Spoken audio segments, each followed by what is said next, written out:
अहिल्या के जीवन में घटना घटित हुई थी, वह सारी घटना को राघव जी के सामने गुरुदेव ने बता दिया।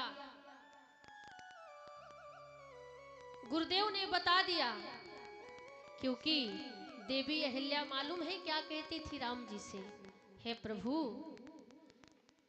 मैं तो कोई मनुष्य रूप में नहीं हूं, मैं एक पत्थर की शिला बनी हुई हूं, आपके पास ना आ सकती, ना ही आपकी आराधना कर सकती। प्रभु, सुनेरी मैंने निर्बल के बलराम, ऐसा सुना है संसार में जिसका कोई नहीं है, संसार जिसको ठुकरा देता है। कहते हैं प्रभु, दरबार में राधा रानी के दुख दंड मिटाए जाते हैं और दुनिया के सताए लोग यहाँ सीने से लगाए जाते हैं। आपके नाम के पीछे कहते हैं संसार नहीं है रहने को, यहाँ दुख ही दुख है सहने को। लेकिन कोई राम के दरबार में आ जाए तो भर भर प्याले अमृत के यहाँ आज रोज पिलाए जाते हैं। दरबार में मेरे राघव के दुख दर्द मिटाए जाते हैं और दुनिया के सताए लोग यहाँ सीने से लगाए जाते हैं। प्रभु, मैं तो आपके पास नहीं आ सकती क्योंकि मैं पत्थर हूं, आप ही आ जाओ, कृपा करो, करुणा करो मेरे राघव, आप आ जाओ। तो मेरे परमात्मा स्वयं चल के गए और गए, पूछा भी। गुरुदेव ने पहली बार कहा, राम एक प्रश्न मेरा है। राम जी ने कहा बताओ। बोले सबसे पहला प्रश्न ये है कि आपने शिला की ओर क्यों देखा, आपने शिला की ओर क्यों देखा। बोले क्यों, कुछ गलत किया क्या। बोले हाँ।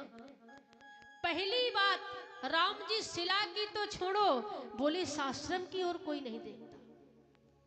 कितने यात्री गए होंगे, कितने संत गए होंगे, कितने महापुरुष निकल के गए होंगे, किसी ने नहीं देखा। अगर कोई देखता होता तो मैं देखता ना, मैं तो आगे था आपसे, लेकिन मैंने भी नहीं देखा। कारण है कि कोई नहीं देखता। आपने क्यों देखा है। गुरुदेव ये आप पूछ रहे हैं। हाँ राम, मैं पूछ रहा हूं। राम जी ने कहा आप जानते भी हैं कि गुरुदेव संसार में जिसकी ओर कोई नहीं देखता उसकी ओर ही तो मैं देखता हूं। अरे जिसे दुनिया ठुकरा देगी वो राम के दर पे आते हैं, और अगर राम ही ना देखेंगे तो कौन देखेगा। गुरुदेव मैं यहाँ ये वीरान आश्रम नहीं, ये वीरान आश्रम में पड़ी शिला देखने आया हूं। ये शिला कैसी है आपने बता दिया, मैंने पूछ लिया। गुरुदेव ने एक सुंदर प्रश्न किया, तो आप क्या करना चाहते हैं। पूछा है तो कुछ कारण तो होगा, क्योंकि प्रश्न करने वाले के हृदय में कुछ उत्तर होता है तभी वो प्रश्न करता है। आपने प्रश्न किया है, आपने पूछा है, कोई ना कोई बात जरूर है। बताइए क्या बात है, आप क्या करना चाहते हैं। देवी अहिल्या का उद्धार करना चाहते हैं। बोले नहीं, उद्धार नहीं करना चाहते तो फिर क्या करना चाहते हैं। बोले महाराज मेरी क्या सामर्थ्यता जो मैं किसी का उद्धार करूं। बस मेरे नाम में कहते हैं राम का जीवन इतना सराहनीय है, लोग ऐसा सोचते हैं, लेकिन उद्धार तो उनके कर्मों के द्वारा ही होता है। देवी अहिल्या चाहती हैं कि मैं उद्धार करूं, मैं नहीं चाहता। कैसे। बोले महाराज पहली बात तो ये है कि मैं उद्धार नहीं कर रहा हूं, मैं अपने भक्तों का कर्ज चुका रहा हूं। ये राम जी ने कहा, मैं उद्धार नहीं, मैं कर्ज चुका रहा हूं, जो उधार पड़ा है मेरे पर। क्या। बोले गुरुदेव ने कहा है आपका भी कर्ज है क्या।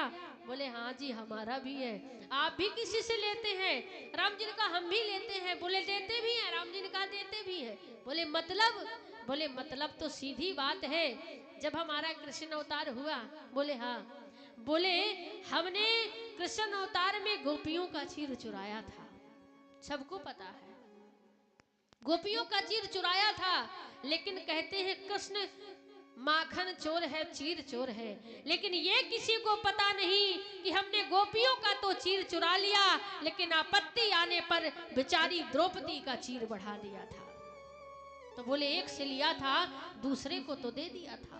हमारा काम है एक से लेते हैं और बोले दूसरे को दे देते हैं, लेना देना करते हैं ना।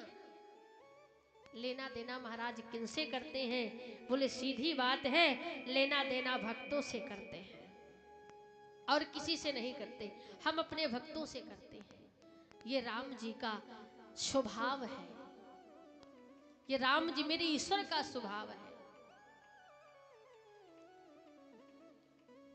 जिसके जीवन में दुख ज्यादा हो, कोई कष्ट का निवारण नहीं हो रहा हो, कोई रास्ता नहीं दिख रहा हो, तो राम के नाम का सहारा ले लो और मुक्ति जरूर मिल जाती है। तो जैसी देवी अहिल्या ने प्रभु का सहारा लिया, प्रभु आए। इसके आगे की कथा आपको कल सुनाई जाएगी।